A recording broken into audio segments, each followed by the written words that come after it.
नमस्कार। थोड़े ही दिनों में जो स्पोर्ट्स है उसका बुखार हम सब पे सर चढ़कर बोलेगा। वैसे एक बात तो है, ये बुखार जो है अब ये आदत बन गई है और भारत स्पोर्ट्स के क्षेत्र में बहुत अच्छा कर रहा है। बहुत सारे ऐसे खेल हैं जिसमें भारतीय खिलाड़ी अंतर्राष्ट्रीय स्तर के ऊपर भारत का नाम कर रहे हैं और उसमें से भी एक सबसे बड़ा स्पोर्ट जो है इस समय जो बहुत ज़्यादा हलचल पैदा कर रहा है दुनिया में और हमारे शूटर्स को देखकर दुनिया के खिलाड़ी डर रहे हैं। तो शूटिंग की आज हम बात करते हैं रेनबो सेलेब्स में। मेरे साथ हैं mister Pawan Singh, joint secretary general national rifle association of India. He is the only Indian जो क्वालिफाई किए थे ओलंपिक्स में शूटिंग स्पोर्ट्स में एज ए जूरी मेंबर और 2020 में टोक्यो ओलंपिक्स में गए थे। पवन जी, आपका बहुत बहुत स्वागत है। Thank you Nitesh ji, thank you very much यहाँ पे आज बुलाने के लिए। अभी मैं हाल ही में खेलो इंडिया यूनिवर्सिटी गेम्स कवर कर रहा था, वहां पे आपसे मुलाकात हुई और शूटिंग में मैं जब रिपोर्ट कर रहा था और हर इवेंट में जब मैं बच्चों के बारे में पढ़ रहा था तो हर किसी ने किसी ना किसी नेशनल में या इंटरनेशनल में मेडल आया हुआ है। ये इतना ट्रांसफॉर्मेशन शूटिंग में हुआ है, थोड़ा सा उसके बारे में बताइए कि कितने खिलाड़ी हमारे पास रजिस्टर्ड हैं इस समय शूटिंग स्पोर्ट्स के। शूटिंग स्पोर्ट्स में नेशनल फेडरेशन के पास जो है अभी 70,000 के ऊपर खिलाड़ी जो है इतना तो किसी रजिस्टर्ड देश है। की पॉपुलेशन भी ना होगी। और ये जो चेंजेस आया है, ये मैं कहूँ तो कोविड के जस्ट पहले हमने अपने पूरे सिस्टम को जो है ऑनलाइन सिस्टम किया था और शूटिंग पॉपुलर तो हो ही रहा था, लेकिन हमने जो है इसको ग्रासरूट लेवल तक पहुंचाने के लिए जो है कुछ स्टेप्स उठाए और जिसके बाद ये नंबर 4-5 सालों में इतना तेजी से बढ़ा है। जी, तो रेनबो सेलेब्स में आप लोग म्यूजिक का भी इंतजार करते हैं, लेकिन मैंने म्यूजिक से इसलिए शुरुआत नहीं की क्योंकि ये जो अचीवमेंट्स हैं शूटिंग के क्षेत्र में ये हमारे लिए अपने आप में म्यूजिक टू आवर ईयर्स, तो इसलिए हमने शुरुआत में ही पवन जी से बात कर ली, इंट्रोडक्शन दी आपकी। पवन जी, आप हमें ये बताइए कि आप कैसे जुड़े शूटिंग से और कब जुड़े। मैं 1995 में शूटिंग से जुड़ा, जब मैं अपने कॉलेज में गया और वहाँ पे एनसीसी था। तो जब मैंने एनसीसी ज्वाइन किया और वहाँ पे एक एनुअल ट्रेनिंग कैंप होता है जिसमें सभी को जो है 5-5 गोली शूट करने के लिए मौका दिया जाता है। और शायद मेरा किस्मत बहुत अच्छा था कि जो पहली 5 गोली जो मैंने चलाया उसका जो ग्रुपिंग बना वो एक ही होल का बना। वहाँ के जो जेसीओ थे उन्होंने अलग से आइडेंटिफाई करके साइड में उन्होंने कर दिया और उसके बाद मुझे काफ़ी अपॉर्चुनिटी मिली ऐसे कैंप्स में जाने की और उसमें हमेशा जो है मुझे गोल्ड ही मिलते गया। मेरा पहले स्टेट चैंपियनशिप में मुझे गोल्ड मिला और फिर उसके बाद से प्री नेशनल हुआ उसमें गोल्ड मिला, नेशनल हुआ उसमें गोल्ड मिला। तो ये लाइन जो है शूटिंग स्पोर्ट्स में इस तरीके से मैं जुड़ गया। बारिश की बूंद में, बातों में, यादों में, नए एक सफर पे चलते हैं, ले तुमको कहीं रोजाना ढूंढते यूं ही कोई धुन नहीं, चले हम तुम कहीं। Akashvani FM rainbow.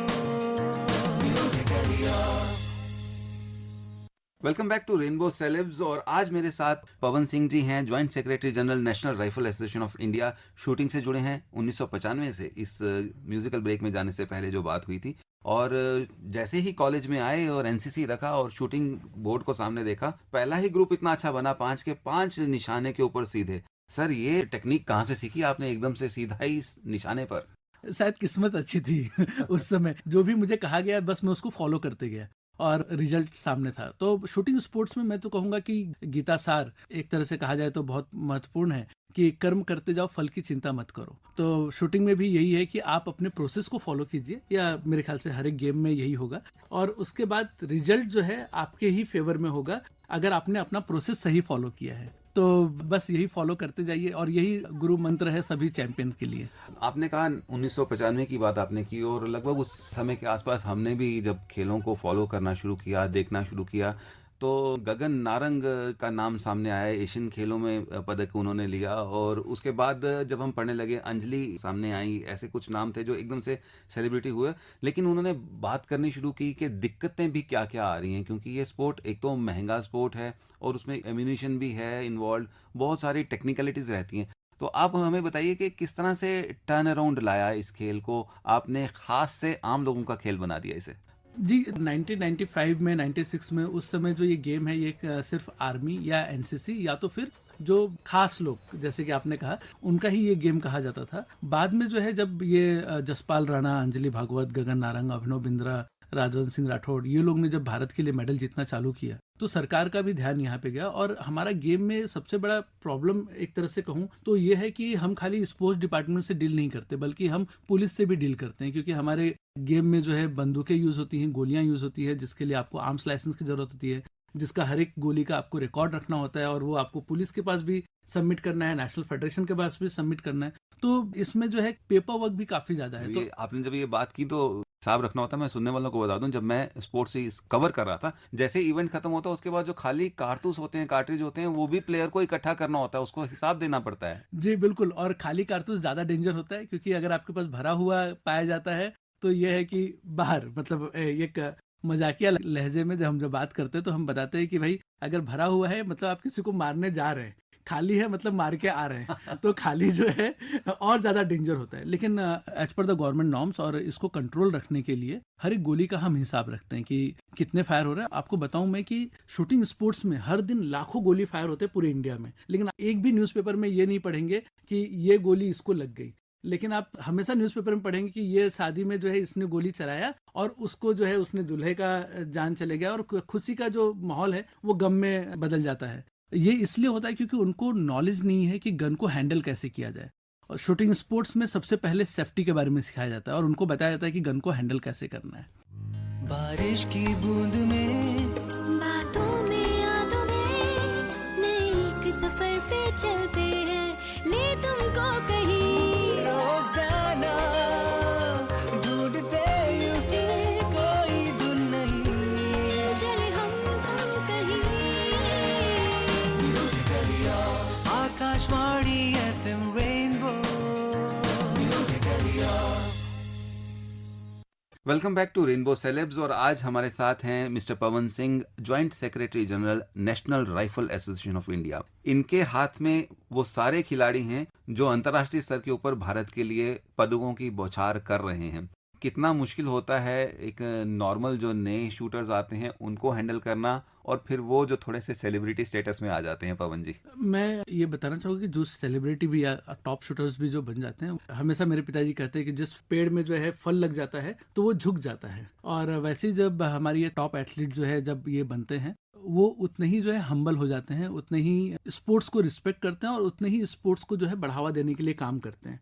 No doubt लोगों को भले ही ये लगता होगा कि अरे ये देख नहीं रहा है या फिर टाइम नहीं दे रहा है, बिकॉज उनकी जो प्रायोरिटी है वो चेंज हो जाती है। उनको भारत के लिए मेडल जीतना होता है, वो 8 से 10 घंटे कम से कम ट्रेनिंग करते हैं, तो उनके जो टाइम जो है वो पूरा 24 घंटा जो है शेड्यूल हो जाता है, जिस वजह से वो आपको सोशल में या बाकी जगह पे आपको नहीं दिखते हैं। का मतलब ये नहीं कि वो घमंडी हो गए, बेसिकली वो भारत के लिए जो है जी जान लगा रहे हैं, अपना एक एक समय लगा रहे हैं, क्योंकि उनको पता है कि जो उस समय वो ट्रेनिंग नहीं करेंगे उस समय चाइना और दूसरी कंट्री ट्रेनिंग कर रही है। ये आपने एक बहुत अच्छा पॉइंट बीच में लाया कि 8 से 10 घंटे तक ट्रेनिंग करते रहते हैं भारत के लिए मेडल लाना उन्हें, और जब वो मेडल लेकर आते हैं तो हाथों हाथ उनको लिया जाता है, वो सेलिब्रिटी बन जाते हैं, हम उनको जानते हैं। लेकिन 8 से 10 घंटे बल्कि उससे भी ज़्यादा समय जो है वो रोज़ का पवन जी एसोसिएशन और आप जैसे लोग भी देते हैं। तो थोड़ा सा वो बताइए कि बिहाइंड द सीन आपका शेड्यूल क्या रहता है डेली का? जैसे कि मैंने कहा कि ये जो मेडल है ये एथलीट हमारे लिए जीत के लाते हैं, और आपने जैसे कि मेंशन किया पर्दे के पीछे ये जब हीरो बनते हैं तो उनके पीछे जो है बहुत सारी पूरी टीम है जो लगी हुई रहती है कंटिन्यू हर एक प्लेयर के पीछे, और सबके जो है रोल डिफाइंड है। आपके कोचेस हो गए, फॉरेन कोचेस हो गए, हाई परफॉर्मेंस डायरेक्टर हो गए, या फिर प्लेयर मैनेजर है, न्यूट्रिशन है, फिर बाद में फिजियोथेरेपिस्ट, डोप कंट्रोल के लिए डॉक्टर्स की कौन सा दवाई लेना है जब आप बीमार पड़ते हैं, वैसे नेशनल फेडरेशन से कि कौन सी फैसिलिटी जो है इनको प्रोवाइड करनी है, और कैसे हम इनको अच्छा माहौल दे, और कैसे हम इनके लिए जो है अच्छा ट्रेनिंग प्लान बनाएं और इनको कॉम्पिटिशन्स में भेजें जिससे कि ये अपने आप को और बेहतर कर सकें। और इसके लिए पीछे काफ़ी प्लानिंग लगती है जो कि जल्दी वो दिखता नहीं है। मतलब जब 70,000 प्लेयर हो गए या वर्ल्ड कप मेडल बच्चे जब जीत रहे हैं तो धीरे धीरे रिकग्नाइज होना चालू होता है।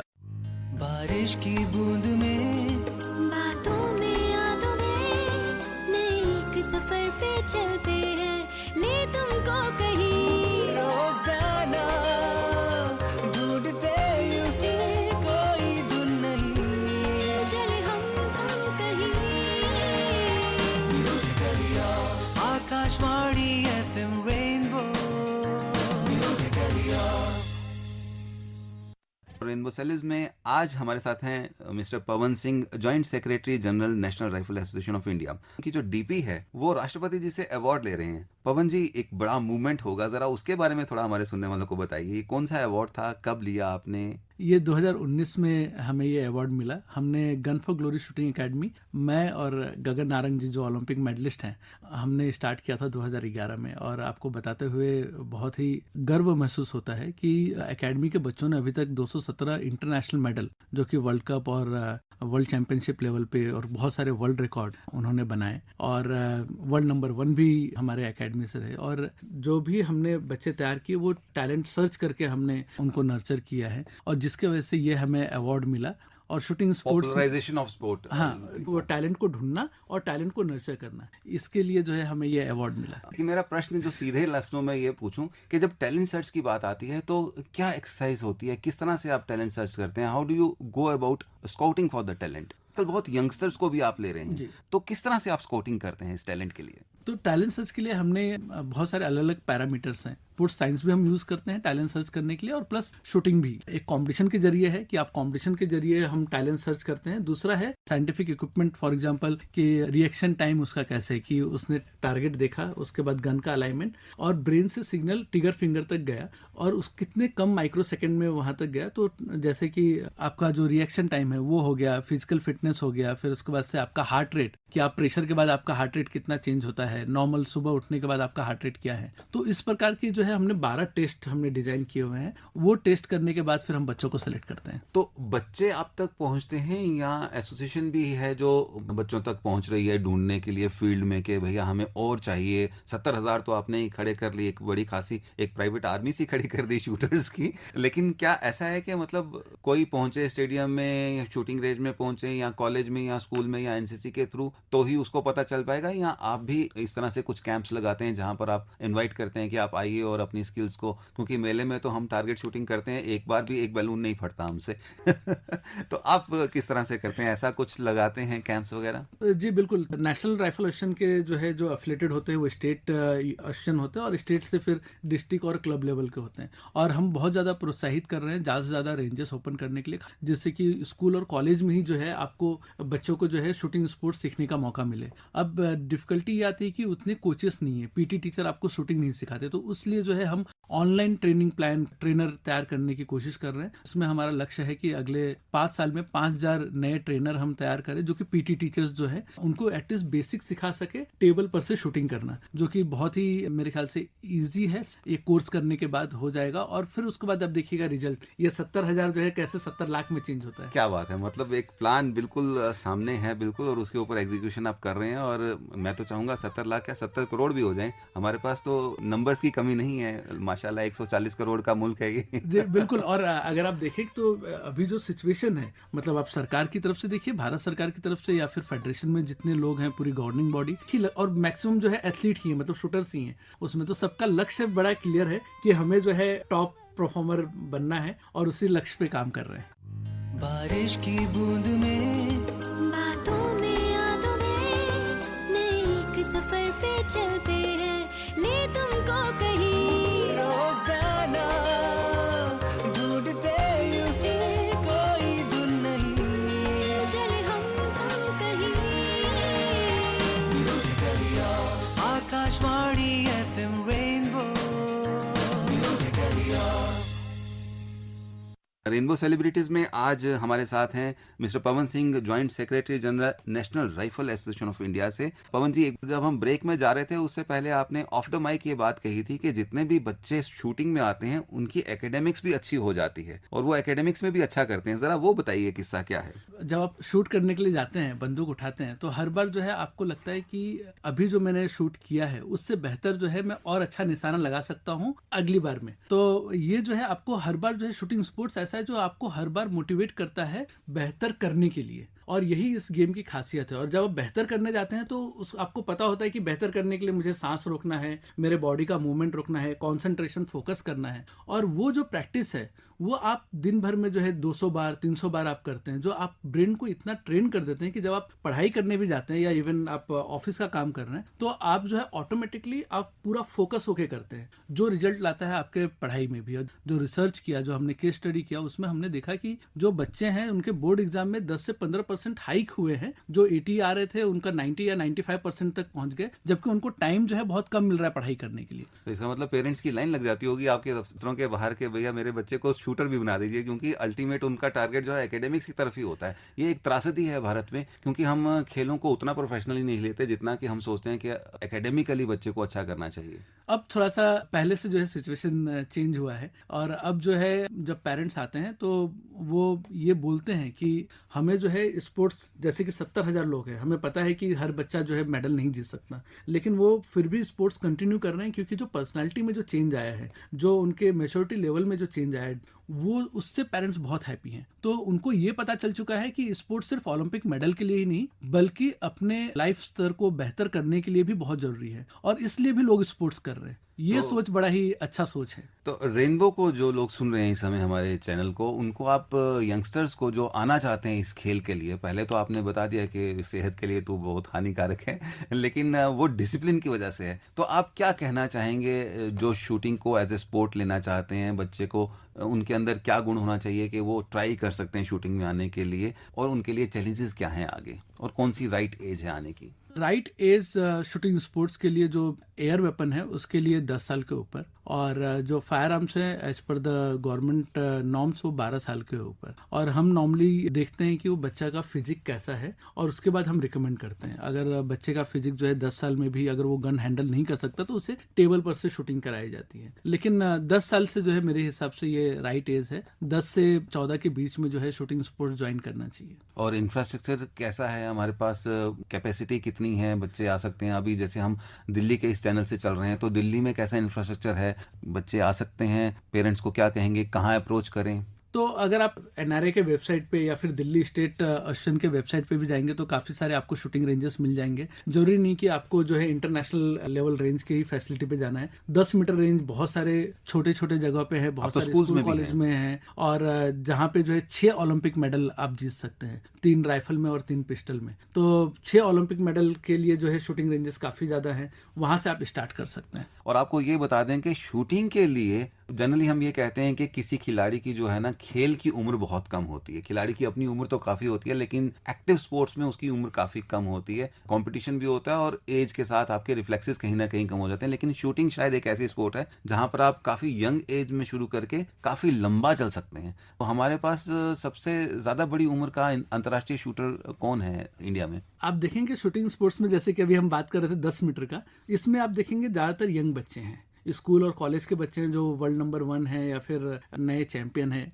खाली इंडिया में ही नहीं बल्कि इंटरनेशनल लेवल पे भी। लेकिन जैसे हम फायर आर्म्स की बात करते हैं या फिर ओपन आउटडोर की बात करते हैं, तो वहाँ पे विंड का भी इफेक्ट आता है, और वहाँ पे एक्सपीरियंस काम आता है कि हवा किस तरफ चल रही है, कैसे चल रही है, उससे गोली में कितना फर्क पड़ेगा। तो आप देखेंगे कि उसके अंदर जो है आपके जो पुराने प्लेयर हैं वो जो है काफ़ी अच्छा कर रहे हैं, और वहाँ पे एक्सपीरियंस काम आता है। तो 62 एज में भी आप ओलंपिक मेडल, मतलब क्यों में ओलंपिक मेडल जीता हुआ है उस एज में भी। तो एज लिमिट यहाँ पर नहीं है, आप किसी भी एज में जो है आप शूटिंग कर सकते हैं। और नेशनल में तो आप मास्टर्स में भी खेल सकते हैं। अबाव 60 एंड अबाव 70 दो अलग अलग कैटेगरी है इनके लिए। बारिश की बूंद में, बातों में, यादों में, नए एक सफर पे चलते हैं, ले तुमको कहीं रोजाना ढूंढते यूं ही कोई धुन नहीं, चले हम तुम कहीं। Akashvani FM rainbow. तो लड़कियां, महिलाएं कितना अच्छा कर रही हैं इंडिया में शूटिंग को लेकर?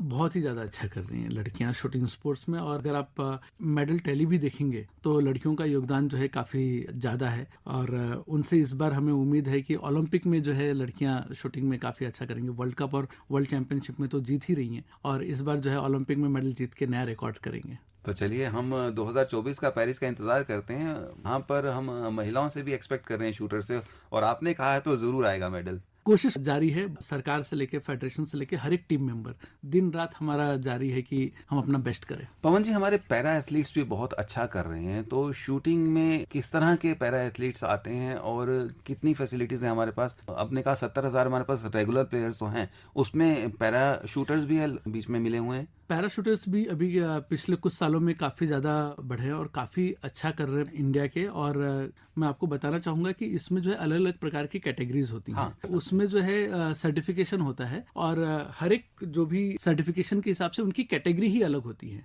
डिपेंड कि उसकी किस प्रकार की फिजिकल ये है और उसका कितना बड़ा चैलेंज है, उसके हिसाब से उसकी अलग कैटेगरी होती है। तो जरूरी नहीं है कि सभी पैरा जो है एक ही लेवल पे खेल रहे हैं, उनके लिए अलग अलग सर्टिफिकेशन के हिसाब से अलग अलग लेवल के इवेंट्स होते हैं। इंडिया में शूटिंग का बहुत ज़्यादा टैलेंट है, आप देखेंगे तो बहुत ही अच्छा हम कर रहे हैं और फैसिलिटी भी धीरे धीरे काफ़ी बढ़ रहा है। जो वेन्यू भी बन रहे हैं वो भी पैरा को जो है ध्यान में रखते हुए बन रहा है और ये जो है फ्यूचर के लिए काफ़ी अच्छा है। ये शायद वाहिद ऐसी स्पोर्ट है जहां पर पैरा एथलीट्स जो हैं वो अपनी डिसेबिलिटी के बावजूद भी रेगुलर एथलीट्स के साथ भी compete करते हैं, ऐसा भी है? कुछ एथलीट्स ऐसे हैं जो रेगुलर एथलीट्स के साथ भी compete करते हैं कुछ इवेंट्स में, क्योंकि बिकॉज वो नॉर्म्स और रूल्स के हिसाब से जो है जिस इवेंट में वो पार्टिसिपेट कर सकते हैं रेगुलर, खास करके प्रो जिसके अंदर आप लेट की शूटिंग करते हैं, तो उसके अंदर जो है लोग कर रहे हैं। या कुछ ऐसे इवेंट्स है जिसके अंदर वो टेक्निकली कर सकते हैं पार्टिसिपेट, उसके अंदर वो रेगुलर में कर रहे हैं और अच्छा कर रहे हैं। पवन जी, चैलेंजेस क्या हैं आप के जब आप देख रहे हैं 70,000 हमारे पास, आपने कहा कि इतना बेस हमारे पास है, तो इस समय दुनिया हमारी तरफ देख रही होगी, बहुत सारे देश जो हैं वो भारत को देख रहे होंगे, तो आप हमें ये बताइए कि अंतर्राष्ट्रीय स्तर के ऊपर हम कहाँ पर हैं और हमारे पास चैलेंजेस क्या हैं आगे? ये स्पोर्ट्स जो है अपने आप में एक चैलेंज है, क्योंकि ये गन से डील करता है और गन की बात करते हैं तो दिमाग में नेगेटिव चीज़ें आती हैं। तो इसमें जो है हमें जो चैलेंज ये था कि इसको कैसे हम बताएं कि ये जो गेम है ये योगा जैसे रिलेटेड है, ये आपका फोकस कंसंट्रेशन बढ़ाता है और इससे जो है आपकी पर्सनालिटी डेवलप होती है और आप जो है हमेशा मोटिवेट होते हैं अच्छा करने के लिए। ये सारी पॉजिटिव चीज़ें हैं शूटिंग स्पोर्ट्स की, और जिसको हम काफ़ी हद तक जो है स्कूल कॉलेज को जो है हम समझाने में अभी जो है सफल हुए, जिसकी वजह से ये जो है खास से आम आदमी तक पहुंच रहे हैं। अभी दूसरा जो चैलेंज है कि अगर मैं कहूँ तो सरकार से हमें सहायता तो मिल ही रहा है, लेकिन ये क्रिकेट की तरह उतना ही फेमस नहीं है कि अपने आप चल सकें। तो जो सपोर्ट जो है मिलना चाहिए प्राइवेट संस्थाओं से, वो भी जो है मुझे लगता है कि इन फ्यूचर जब वो भी सहयोग करेंगे तो मुझे लगता है कि हम बहुत ही जल्दी आसमान को छुएंगे। आपने कहा कि क्रिकेट की तरह ये उतना पॉपुलर नहीं है, क्रिकेट में पैसा भी है, पॉपुलैरिटी भी है, और पॉपुलैरिटी का एक मॉडल उन्होंने आईपीएल करके इस तरह से बनाया। बहुत सारे दूसरे खेल जो हैं उनकी अपनी लीग शुरू हो गई। क्या अनकरीब में जल्द ही हम शूटिंग में भी कुछ ऐसा देखेंगे? क्या ऐसा कुछ प्लान किया जा रहा है? जी बिल्कुल, चर्चाएं चल रही हैं और इसके बारे में मैं ज़्यादा अभी नहीं बता सकता, लेकिन मैं आपको इतना तो ज़रूर कहूँगा कि इसके ऊपर काफ़ी चर्चाएं चल रही है और मुझे लगता है कि अगले ओलंपिक में शायद हम इसको लॉन्च कर दें। जी, क्योंकि बहुत से खेल ऐसे होते हैं जिनको एक हीरोज चाहिए होते हैं और हीरोज की एब्सेंस में वो खेल आगे फ्लरिश नहीं कर पाते। लेकिन अगर शूटिंग की हम बात करें तो कर्नल राज्यवर्धन सिंह राठौड़ ने जब 2000 के ओलंपिक खेलों में रजत पदक लाया तो एक बड़ा मूवमेंट था और हमें एक स्टेज के ऊपर एक हीरो मिल गया। और उसके अगले ही ओलंपिक खेलों में 2008 में अभिनव बिंद्रा जी ने स्वर्ण पदक जीता। ओलंपिक खेलों में इंडिविजुअल प्लेयर के लिए भारत के लिए पहला स्वर्ण पदक। तो हीरोज की अब कहीं कमी नहीं है, तो उसके आगे हम क्या कर सकते हैं? आसमान हमारे लिए खुला हुआ है पूरा।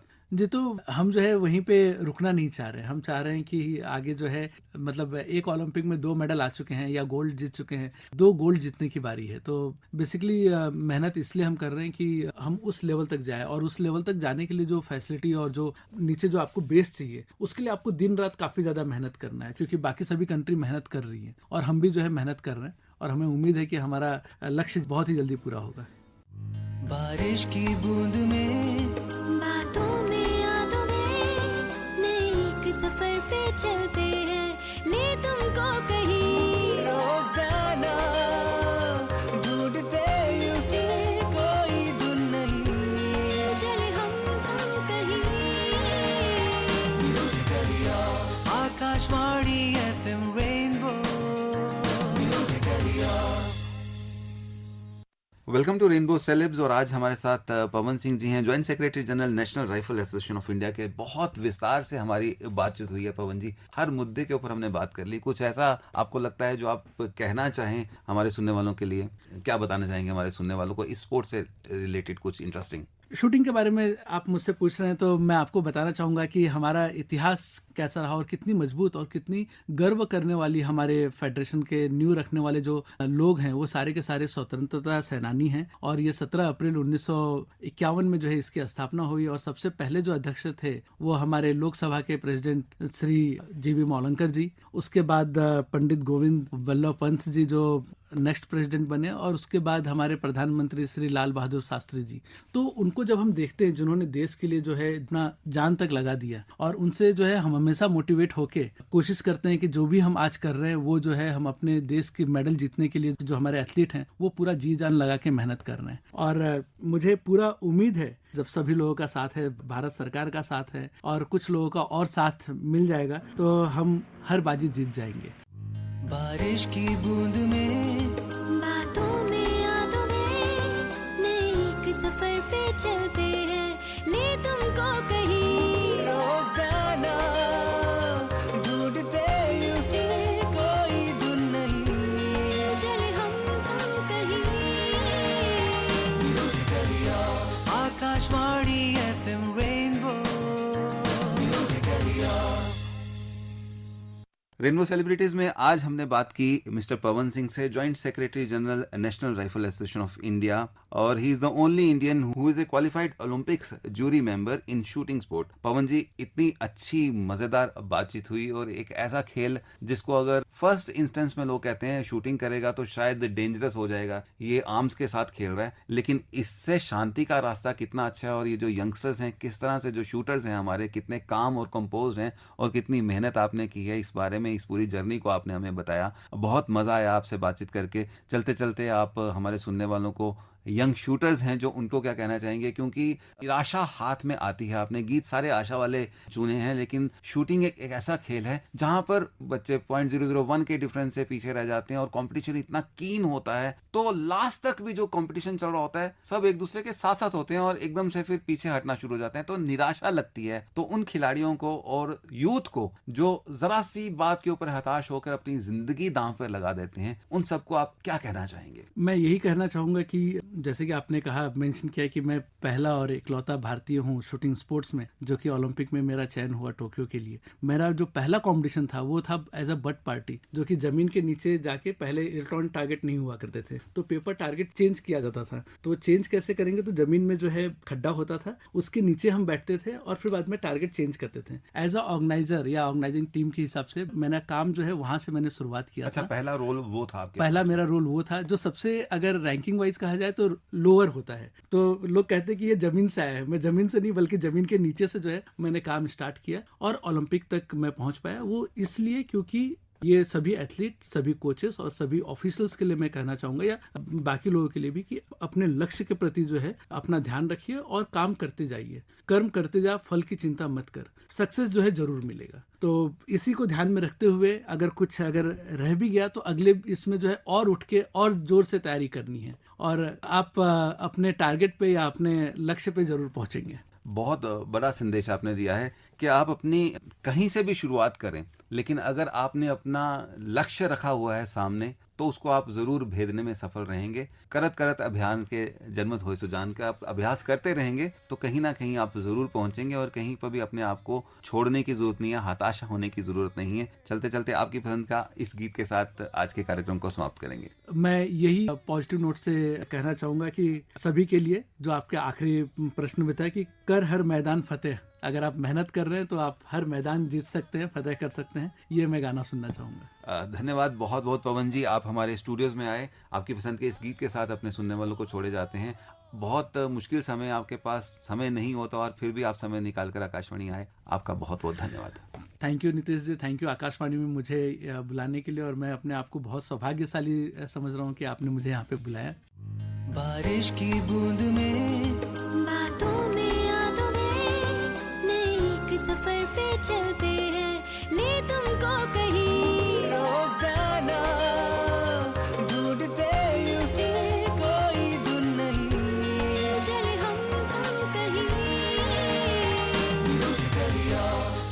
आकाशवाणी